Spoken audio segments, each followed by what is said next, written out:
Alejo García Pintos, actor, artista y personalidad destacada de la ciudad de La Plata. ¿Qué orden le podemos dar en tu vida o cómo te sentís en base a esas tres cuestiones? Bueno, en realidad, primero, ante todo, actor, porque sí, actor, hincha de gimnasia. Mi biografía generalmente tiene que ver con eso. En Wikipedia aparezco así. Alguien alguna vez me hizo notar, te googleé y lo primero que aparece en Wikipedia es, pones actor, hincha de gimnasia. No fui yo el que puso el orden, pero digamos, sí, si me tengo que definir en primer lugar como actor, por supuesto. Artista es una palabra que por ahí otro me tendría que definir como tal, aunque me considero, pero bueno, es un poco por ahí petulante. Y esto de la personalidad destacada de la ciudad de La Plata fue un honor, un mimo que me hicieron todos, porque además fue muy lindo haber recibido el voto y la justificación. Esas cosas se justifican, los bloques partidarios justifican el voto. Generalmente nadie justifica nada porque solamente lo justifica el que lo propone. Esto es así. Digámosle a la gente cómo son las cosas. Un concejal o un partido X propone destacarte como personalidad.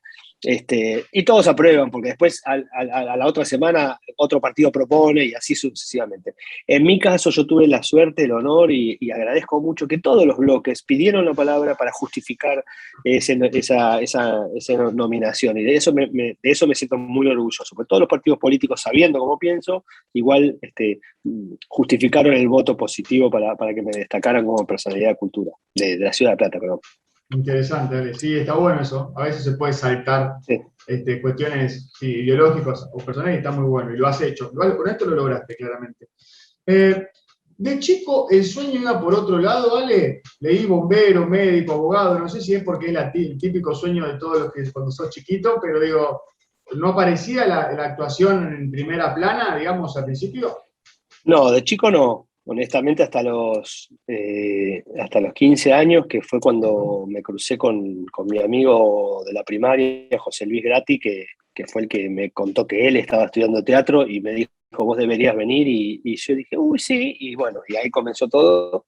Hasta ese momento mi idea era primero ser médico, hasta que viví un episodio un poco sangriento adentro del aula de Normal 3 al cual iba, en el cual literalmente le cerraron la puerta en la mano a un compañero y una falange del dedo cayó literalmente al piso. Sí, muy impresionante. Y ahí casi me descompenso y dije, yo si veo esto no puedo ser médico. Y mi amiga Laura Pesac, mi comadre, que es la madrina de mi hija y yo soy padrino de su hijo, compañera mía toda la secundaria, con una historia además muy impresionante porque fue la que sacó de la panza de la madre a mis dos hijos, y su abuelo, que era obstetra, me sacó de la panza de mi madre. O sea que, y después y nos conocimos casualmente en el secundario, y bueno, ella sí agarró la falange y salió corriendo atrás de nuestro compañero, y ella también iba a ser médica, igual que yo, pero ella sigue siendo médica, obviamente, y yo ahí decidí que no. Después dije, voy a ser abogado, porque tenía que dejar contentos a la familia, porque iba a estudiar una carrera en serio.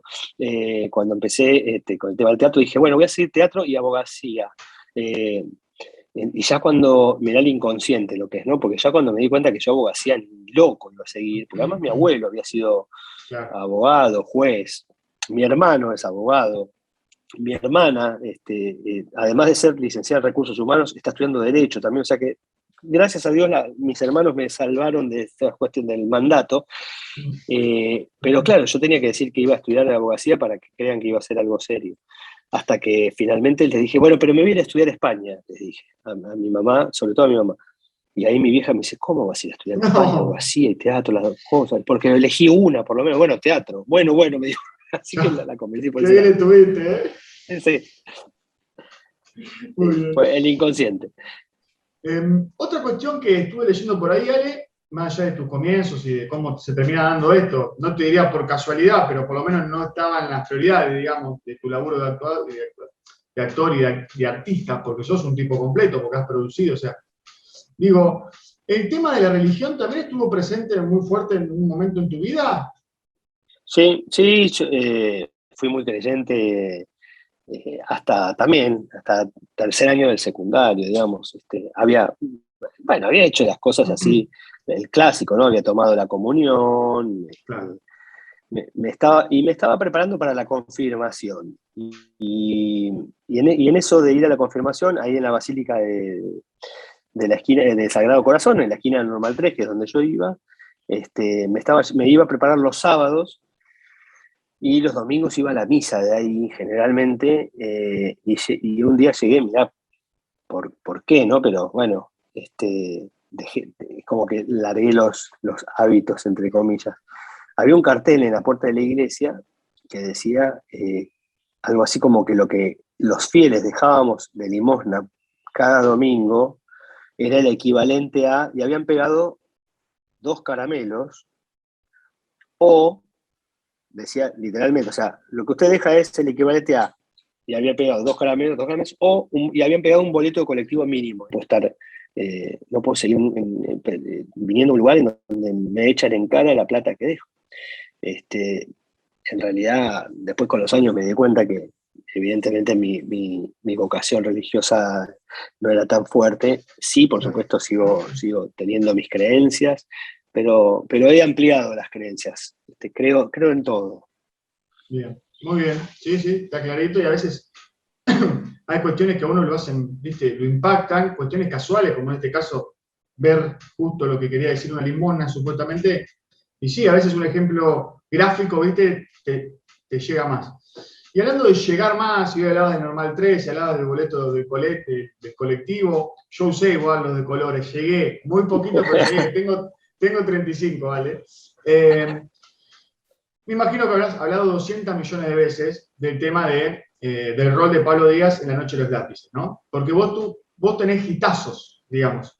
A la hora del laburo tenés hitazos. Y es una realidad, ¿vale? Pero digo, y sabiendo tu compromiso con la realidad, no sé si fue de siempre tu compromiso con la realidad, como que el que pasa por al lado no te da lo mismo, digamos, básicamente, ¿te ayudó para hacer ese personaje?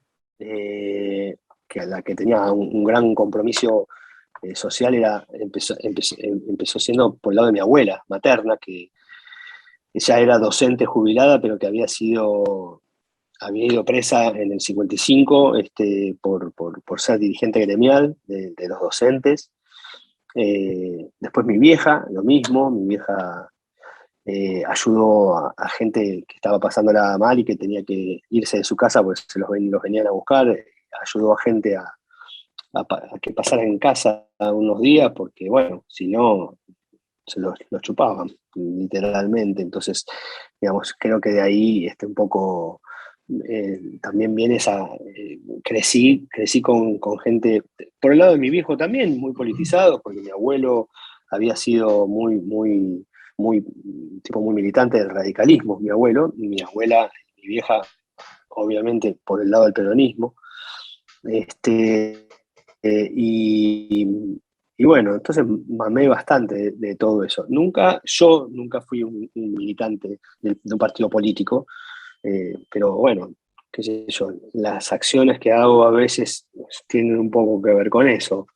Lo que pueda hacer por el otro, lo hago, y a veces se emparenta bastante a lo que es la militancia, ¿no? Que si bien son cosas distintas y en algunos casos con intereses distintos, en el mío particular lo hago siempre tratando de dar una mano.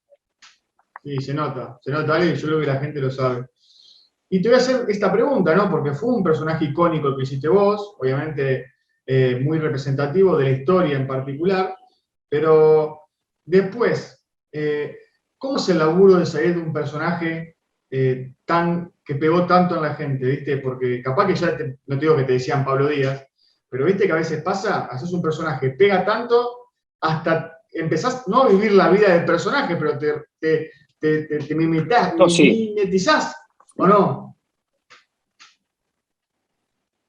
sí, bueno, de hecho, después del estreno estuve varios meses con la campera de jean que usaba en la película, la tenía puesta todo el tiempo, era como que no me la podía sacar de encima. pero también, bueno, porque se había formado una cuestión muy fuerte era caminar por la calle que todo el tiempo estaba Pablo, Pablo, Pablo, Pablo, era. Dentro de mi habitación y prepararás la cama. Y por supuesto que, bueno, llega un momento en que de alguna manera te crees esa cuestión, se te empieza como a mezclar, entonces pensás que, ¿viste? Se te empieza a mezclar un poco la realidad, porque además fue una época en la que empecé a trabajar, estamos hablando del año 86, imagínate, hacía 3 años que había vuelto la democracia, con lo cual la televisión, sobre todo, y el cine, estaban muy ligados a lo que había sido la dictadura, el exilio. Empezaban a volver los actores y actrices que se habían tenido que ir del país en su momento por estar en listas negras, porque corrían en riesgo su vida. Entonces, la ficción tenía mucho que ver con la realidad reciente, de nuestra historia reciente. Entonces, durante unos años fue como un tema muy, muy, muy tocado todo el tiempo por la ficción, ya sea en el teatro, ya sea en la tele o en el cine. Entonces, un poco yo también estaba metido como en esa ola. Bueno, después se fue como apaciguando un poco más. Bueno, después en los 90 se fue directamente al otro extremo de la desmovilización total. Al fin del 2001 empieza, bueno, todo lo que ya sabemos que ocurrió. Y a partir bueno, del 2003-2004 nuevamente empezó como la movilización popular en las calles y todo eso, que hizo que uno volviera a sentir esa cosa muy similar al comienzo de la democracia, que tenía que ver con ese fervor de salir de las calles, de reivindicar distintas causas que tienen que ver con el otro, generalmente. En los 80 más con los derechos humanos, después con otras cosas, pero bueno, es imposible no estar metido en ese mundo y en ese micromundo que se había formado, porque además era hermoso estar, qué sé yo. Yo sé el día de hoy que nada, qué sé yo, cuando voy a algún acto, alguna marcha o algo, para mí es un momento de esos, casi como ir a la cancha también, ¿no? Esos momentos en los que sabes que te vas a encontrar con gente que no conoces, que no sabes quién es, pero que está al lado por la misma causa que estás vos. Entonces, eso es lo lindo de esos encuentros populares. Sí, sin lugar a duda, y lo describiste muy bien, Alex, lo describiste muy bien. Pero bueno, 80 y pico. En los 90 cambiás el perfil. O sea, no es que vos cambiás el perfil. Si repasamos tu biografía, es extensísima, pero vamos a hacer, si querés, hincapié en algunas cuestiones. Y a veces te pregunto si a veces tiene que ver la vida personal con la vida profesional. Te pongo el ejemplo de Messi. No sé, vos sos un tipo futbolero, sos hincha de Gimnasia, ¿vale? Pero digo, es imposible pensar que el cambio, ponerle de Messi en su trabajo, en el caso de él jugar al fútbol, no haya tenido que ver, digamos, con que ya es padre de tres criaturas, está más grande, tiene una vida más consolidada. Bueno, entonces vos ibas creciendo y también cambiaban tus personajes, me imagino. Pero digo, para otro lado, metiste banda de Golden Rocket, o sea, metiste gasoleros, metiste esos hitazos que rompieron todo en la pantalla, que ahora, viste, cambió un poco porque hay una competencia más online, que si querés después lo podemos debatir también. Pero digo, bueno, ahí también, otra vez en la escena principal, pero con otro estilo, digamos. Sí, bueno, es un poco también la tendencia que te marca el afuera, digamos. Entiendo que nosotros, digamos, si hay un actor o una actriz que te dice, no, yo hago solamente las cosas que yo quiero, en general te va a mentir, está mintiendo, porque todos hemos hecho cosas que hemos querido y otras cosas que no, por ahí no era lo que hubiésemos elegido hacer, pero que necesitábamos hacer porque teníamos que morfar. Excepto que seas ya una figura recontra consagrada y protagonista todo el tiempo, pero digamos, se me viene a la cabeza. Vos pensás en un tipo como Ricardo, ¿no? Que ahora, bueno, hace solo películas y las produce él, y son películas de altísimo nivel y de excelencia, y te vas para atrás, y lo tenés mirando culos en la playa.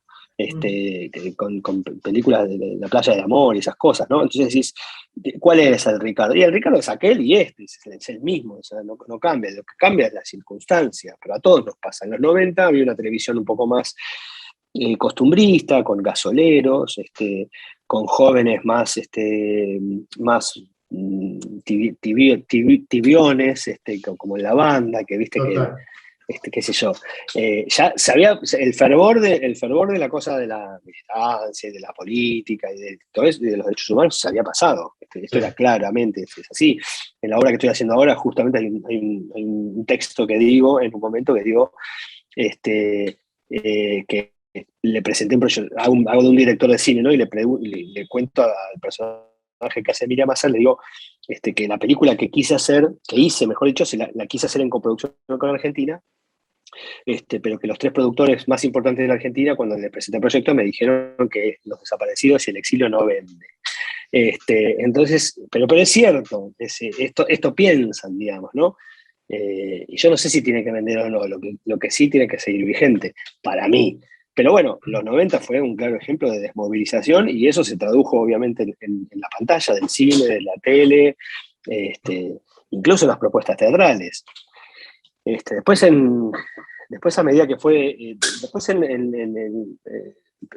el 2000 y pico, qué sé yo, con la irrupción de Underground como plataforma de contenidos un poco no tan costumbrista, no esa onda gasoleros, no esa onda de polka que ya empezaba como a quedar un poco ya que se había gastado el formato, entra la cosa más loca, más zarpada de underground, que sé yo, que también se fue terminando porque se va como modificando todo eso, ¿no?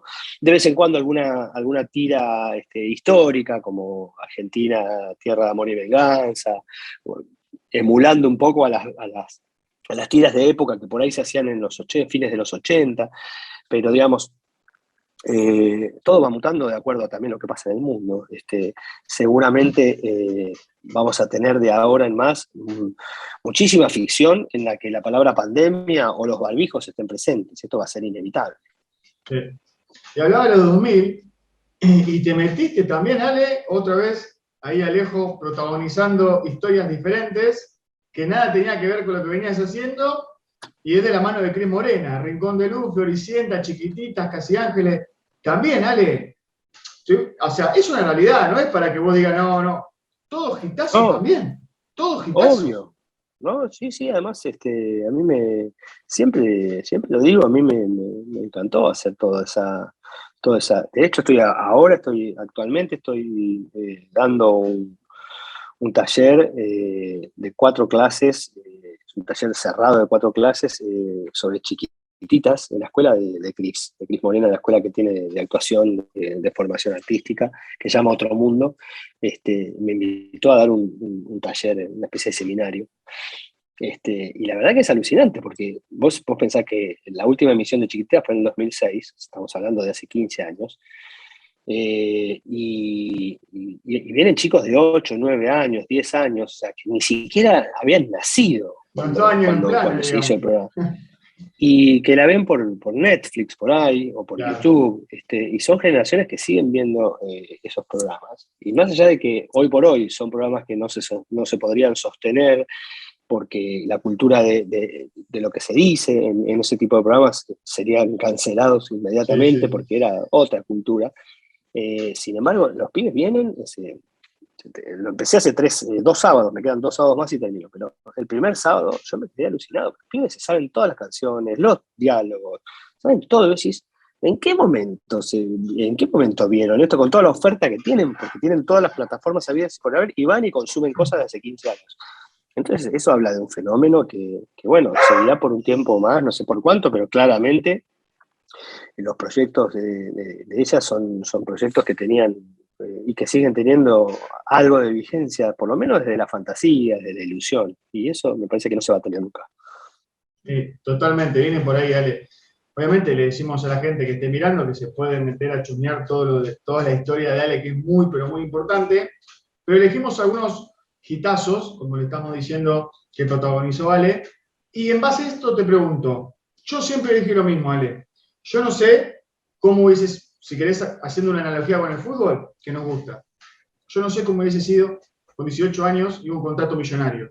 Por eso yo no condeno a los pibes que la bardean y esas cosas, ¿no? Entonces yo no sé cómo hubiese sido, sinceramente, yo creo que no, pero bueno, En base a eso y a todo lo que te pasó, ¿alguna vez alguien tuvo que aparecer y decirte, hey Alejo, escúchame, tranquilo, bajá? ¿No llegaste a ese extremo de no creértela, pero de medio como nublarte? ¿Te pasó o no te pasó? No, al contrario.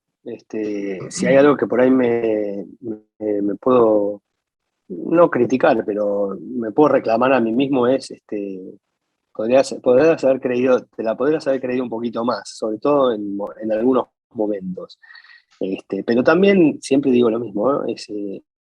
Yo empecé a laburar muy chico y en una época en la que los jóvenes, la mayoría de los jóvenes no estaban de moda, porque los actores que protagonizaban no eran jóvenes, sino que eran adultos. Estos que te digo que volvían del exilio, estaban muy politizado, gratamente politizado, porque hay grandes programas y textos de esa época. Tal vez podría haber apostado, o sea, yo no sabía lo que era, obviamente no existían las redes, no existían, pero siempre, te cuento un solo ejemplo. Fui a un festival de cine en Rusia, ¿no? Y vi a figuras del cine mundial que nunca en mi vida soñé que iba a ver, como Federico Fellini, Giulietta Massina, qué sé yo, estaba De Niro, Marcello Mastroianni, bueno, infinidad de figuras. Me saqué una sola foto con García Márquez porque comió con nosotros, con la delegación argentina, y se sentó delante mío, porque acababa de ver La Noche de los Lápices ese día, y se sentó delante mío y charlé durante toda la comida con García Márquez. Y me saqué una foto porque nos dijeron, che, sáquense una, y nos sacamos. Pero después no me saqué, me podría haber sacado, bueno, hoy esas cosas me las digo, pero qué pelota de humo, ¿cómo no me saqué fotos con Fellini, con Federico Fellini, ¿entendés? ¿Cómo puede ser? Con Natalia Kinski, ¿cómo no me saqué? Con Ana Shigula, con, qué sé yo, con Nikita Mikhalkov, con los grandes directores y actores y actrices del cine mundial, no me saqué una foto. ¿Me queda en el recuerdo? Sí, me queda en el recuerdo, pero yo podría haber hecho de eso. Y en esa época no estaba como, no se hacían esas cosas. Totalmente, coincido. Y también es porque sos un poco así, Ale, porque más allá de que no existía Instagram y todas esas cuestiones, sí, ponele que quizás lo hubieses hecho, pero me parece que por lo que nos contás, no es tu esencia, y no digo que te den cuenta mal, es tu estilo. No. Ahora si hago cosas que yo siempre me gusta, digamos, cuando algo me gusta, cuando admiro a alguien, no tengo pruritos en decir que me pongo cholulo de determinadas personas, cuando los conozco, cuando me toca trabajar, qué sé yo, cuando laburé con Halcón por primera vez, fue, loco, estoy trabajando con Alfredo Halcón, o sea, estoy trabajando con el más grande de todos, ¿me entendés? Entonces, claro, tengo una foto con él, pero ahí ya había pasado un tiempo, ya, claro, había pasado. Y ahora, qué sé yo, me pasa de hacer cosas y digo, no me puedo perder Ayer, por ejemplo, filmé un videoclip con Los Estelares. El nuevo tema que sacan ahora, que van a presentar el 20 en Obras, lleva un videoclip, que es el primer corte del nuevo disco, y me llamaron para hacer el videoclip, con Telma Fardín, los dos. Y yo me saqué fotos con ellos, porque más allá de que Pali Silvera, que es el hijo del mejor amigo de mi papá, lo conozco por afuera, digamos, de lo que es Estelares. Para mí son, qué sé yo, un lindo momento que pasé. Sí. Yo no era ni fan ni nada de los Estelares, pero los considero una banda que son icónicas, sobre todo por ser que se formaron básicamente en La Plata, más allá de que no son todos platenses, pero digamos, y ayer me saqué fotos y me daba como una cosa de decir, uy, qué bueno, qué buena onda, cosas que por ahí en otro momento no hubiese hecho de pavote. Entonces ahora digo, no me voy a perder la oportunidad, estoy con los tres que están haciendo el videoclip, está bien, yo voy a estar en el videoclip y voy a aparecer, pero digamos, pero está bueno, vamos a hacer una foto, sí. Y garpan esas cosas. Ahora sí. Y en base a todo esto, a modo de cierre, si querés, Ale, yo no sé si Hollywood es jugar en primera, o si es el sueño de no sé, no sé. Pero digo, ¿alguna vez estuvo en tus planes o te lo pusiste como objetivo? ¿Cómo te llevas con eso? No, bueno, Hollywood es como una gran fantasía que hay alrededor de todo eso. Los que más o menos tenemos un cierto conocimiento de cómo funciona eso, inmediatamente sabemos que es prácticamente imposible. Pero no digo imposible porque, uy, qué mala onda. Es muy difícil trabajar en un lugar en el que no tenés que tener permiso de trabajo, en el cual para que te convoquen tenés que justificar, el productor o quien te llame tiene que justificar que no hay otro que pueda hacer el trabajo que vas a hacer vos. La gente que ha trabajado en películas de Estados Unidos son muy pocos, los argentinos que han trabajado son muy pocos y la mayoría han hecho de argentinos o de latinos. Sin menospreciar ninguna Obvio. profesión, siempre te llaman para ser de latino, en general para ser de mozo, en general para ser, o para ser de malandra. No te llaman para contar una historia linda de amor y qué sé yo. Alguna excepción hay, por supuesto, ¿no?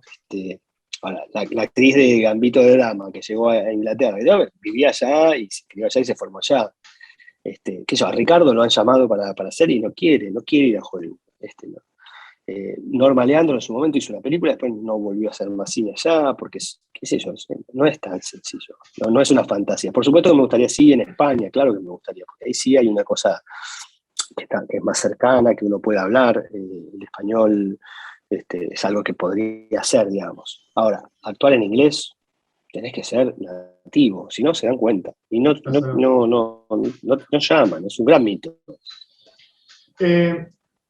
No sé, quizás te hicieron esta pregunta, Ale. Si no te la hicieron, en media, no digo que sea difícil, pero bueno, capaz que tenés que pensar un poquito, o más de lo común. No sé, si yo te pregunto, no te voy a decir de todos los personajes, pero sí, ¿qué personaje que te ha tocado interpretar se parece más a vos, o se parecía más a vos? O no sé, o era el que más cositas tenía de vos de chico, inclusive, no necesariamente de la misma edad, digamos. ¿Tenés alguno en particular que diga, mirá, cuando hice este personaje, la verdad que sentía que era muy parecido a mí? Sí, hiciste 1000 personajes, por eso. Sí. Hay un personaje que a mí me dio muchas satisfacciones hacer, muchas alegrías, porque fue muy reconocido desde la crítica y porque me nominaron para varios premios y básicamente disfrutaba, en general disfruto mucho casi todos los trabajos. Han sido muy pocos los que he padecido. Que existen, por supuesto que existieron y Obvio. existirán, porque eso pasa. Que fue hacer Chúmbale en el año 2009 y 2010 en el Cervantes, una obra de Oscar Viale, un personaje que había hecho Brandoni en los años 60, y por el cual la verdad que la pasé muy bien y tenía mucho que ver bastante que ver con que era un soñador, un idealista, uno que las utopías le pasan un poco por la cabeza, pero también la realidad a veces se la trola contra la cara, pero básicamente era un optimista por momentos, el tipo que tenía mucho sentido del humor, un calentón por momentos, cerrado por momentos, todo un poco lo que soy. Entonces, No te costó eh, hacerlo. creo que me costó porque Ah, hasta que le enganché en los ensayos, uno se da cuenta cuando está bien y cuando no, de entrada te das cuenta. Y yo empecé a ensayar esa obra y yo me sentía muy cómodo, pero yo sabía que no había logrado todavía llegar a lo que el director muy sabiamente estaba pidiendo, hasta que hubo un ensayo en el cual, track, es eso. A veces no lo registras y seguís y le pifiaste y hiciste un trabajo mediocre o malo o que zafa, de esos que por ahí sos protagonista y la crítica no te nombra, ni claro. porque no estás ni bien ni mal, sino que no les pasó nada, y que es lo peor que nos puede pasar, Sí. porque si sos protagonista y no te nombran es porque algo mal está pasando. Pero con esta obra para mí ese clic me llevó hacia un lugar en el cual encontré claramente la línea del personaje que tenía claramente mucho que ver con eso. Este es un tatuaje que tengo, que es el Teatro de la Lechuza, el símbolo del Teatro de la Lechuza de La Plata, que está obviamente tatuado en mis venas, que me gusta, sobre todo cuando hablo con gente que tiene que ver con la ciudad, me gusta mostrarlo. ¿Dice Gatti el tatuaje o no? ¿Cómo? ¿Dice Gatti el tatuaje? No, porque, ¿esto? No, porque viste que No. vos contaste que fuiste de la mano de él un poco también. De Gatti, de José Luis Gatti, te entendí. Ah, no, gratis. El loco Gatti, cuando atajó en Gimnasia, iba a un boliche en la calle 40 y creo que era 49 o 48, no me acuerdo, que después hubo un boliche donde se hacían fiestas de 15. Bueno, no me puedo acordar el nombre, la verdad, no me puedo acordar, pero Gatti iba a ese boliche cuando atajaba en Gimnasia, y mi papá era el encargado de ese boliche, entonces lo atendía, y cuando me dijiste Gatti, digo, ¿por qué me estás hablando de Gatti? Porque tiene algo que ver. No, José Luis, no, bueno, pero sí, siempre que me preguntan, lo nombro a José Luis, que es alguien a quien no veo demasiado, pero que siempre le voy a estar muy agradecido, y siempre cuento que fue él quien me empujó hacia este lugar, que es mi casa, y el cual me enseñó el oficio básicamente. Después me fui a formar por otros lados y vine a Buenos Aires a vivir y todo eso, pero acá comenzó todo. Hablamos un poco de Gimnasia al pasar, Ale, pero bueno, te pregunto, te pasaron cosas medias grosas, digamos, ¿no? A ver, no sos un hincha común y corriente, eso lo sabés, en el sentido de que tenés una trascendencia, digamos. Pero qué sé yo, por ejemplo, Ale, recibiste una palmada en el pecho de Timoteo, por ejemplo. Te quería preguntar sobre ese momento, y no sé qué onda lo de Diego, si llegaste a poder conocerlo, o cómo, y si no, cómo te pegó, cuándo te enteraste, si lo podías creer. Mira, lo de Timoteo fue tal vez el momento más hermoso y sublime.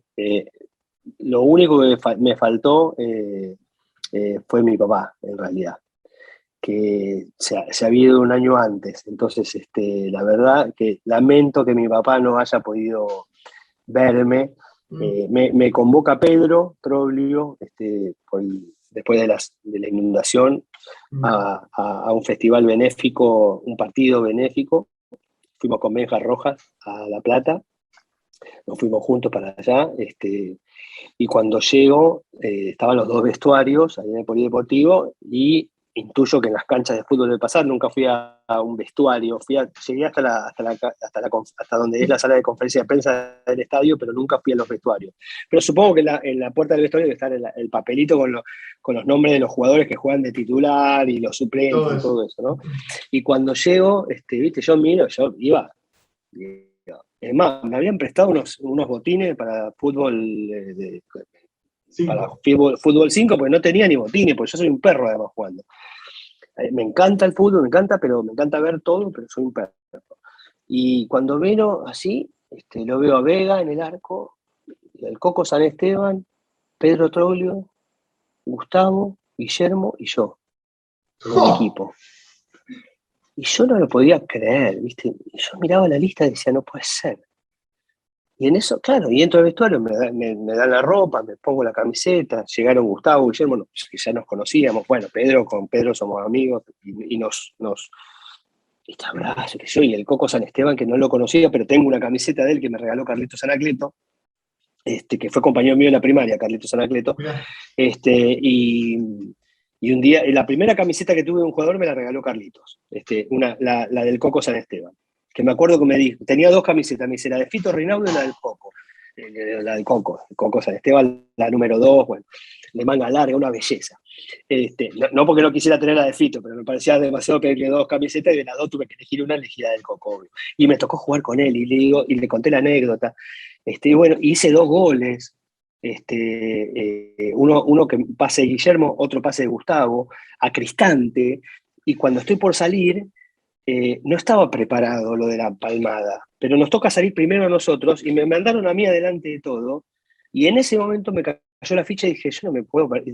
Cuando lo veo a Timoteo, digo, no me puedo perder este momento. Inmediatamente le puse el pecho y le hice así, y le dije despacio, algo así, le digo, y ahí el viejo se dio cuenta y me da la palmada, que casi me parte al medio, y entré. Yo de la mano de mi hijo, además. Entonces, verlo a mi hijo sentado en el banco de suplentes, al lado de Timoteo, mi hijo que era un piojito, mi hijo que se llama Pedro. Hola. Entonces, la verdad que fue, y bueno, Benja le tocó el otro equipo, el de la camiseta azul, que estaba con el Yagi, bueno, estaba el negro Olivera, bueno, la verdad que fue hermoso, ese momento fue hermoso. Y lo de Diego fue una gran sorpresa, no lo podía creer, como creo que la mayoría no podíamos creer, decíamos, no puede ser cuando fue. Lo vi una sola vez en el clásico, que fui a la cancha porque quería verlo a él, y lo vi ahí a través de la reja, no lo conocí ni nada. Nunca lo vi cara a cara, nunca lo pude saludar cara a cara, nunca me pude sacar una foto con él. Sí lo he visto jugar, y en ese momento lo vi con la ropa de técnico de gimnasia, que bueno, quedará en la memoria para siempre, ¿no? ¿Quién nos va a quitar esa alegría que tenemos? Por lo menos los que hemos vivido este tiempo. Y para ir cerrando, Ale, y muy linda la historia, sobre todo la de que vos obligaste casi a Timoteo que te dé la palmada clásica. No sé, al pasar me hablaste de algunas cuestiones, pero bueno, quizás. ¿Temas sueños? ¿Te queda alguno? Me imagino que sí. No sé si es algo que a vos si son cuestiones que te obsesionan o si entendés que, bueno, hay cosas que sí, hay cosas que no. Digo, pero ¿tenés alguno en particular? Ya sabemos que Hollywood no, pero digo en general. Si uno se la pasa soñando, desde tener algo material a básicamente tener buena salud.